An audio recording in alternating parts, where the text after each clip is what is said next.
Ko tu darītu šādā situācijā? Iedomājies, tev ir reklāmas vizuālis attēls, ko tu esi iespējams veidojis kaut kādus gadus atpakaļ, vai kāds cits grafiskais dizainers, kuram nav izējas faila. Viss, kas tev ir, tikai šis viens fails. Un tagad tev ir kampaņa, akcija vai piedāvājums, kas ir tas pats, un tu gribi pielāgot šo pašu vizuāli, lai nebūtu jāmaksā kādam citam par papildus darbu.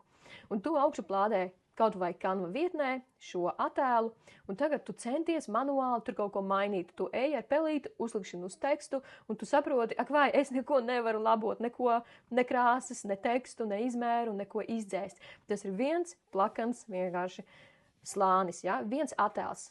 Un Canvā, starp citu, tagad ir jaunums, Canvā ir iespējams attēlu sadalīt pa slāņiem.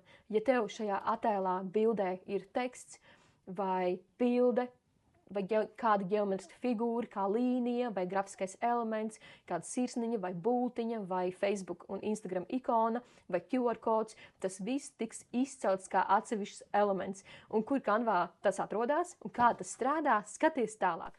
Atver Canva lietotni un izvēlies kādu noformējumu vai projektu, un tad tavs uzdevums ir augšuplādēt savu šo vizuāli. Tad tu ej uz augšuplādēm un izvēlies šo konkrēto attēlu, atgādinu, ka tas ir tikai attēls, neko vēl nevar mainīt tajā.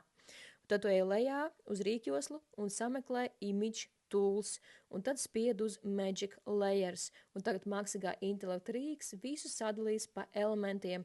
Un tagad tavs uzdevums ir pielāgot šo konkrēto vizuāli, ko tu esi augšuplādējis, tā kā tev tas ir nepieciešams. Maini tekstu, maini izmērus, krāsas un daudz ko vēl citu. Ko izdzēs, kas ir liekas un nevajadzīgs, un kaut ko pievieno jaunu. Tas arī ir viss. Ja arī tu turpmāk gribi redzēt šādu veidu saturu ar padomiem, kā veidot vizuālo saturu, ģenerēt attēlus, video, kā visu likt kopā, tieši izmantojot Canva vietni un Gemini, tad piesako manam profilam un tiekamies jau kādā no nākamajām publikācijām.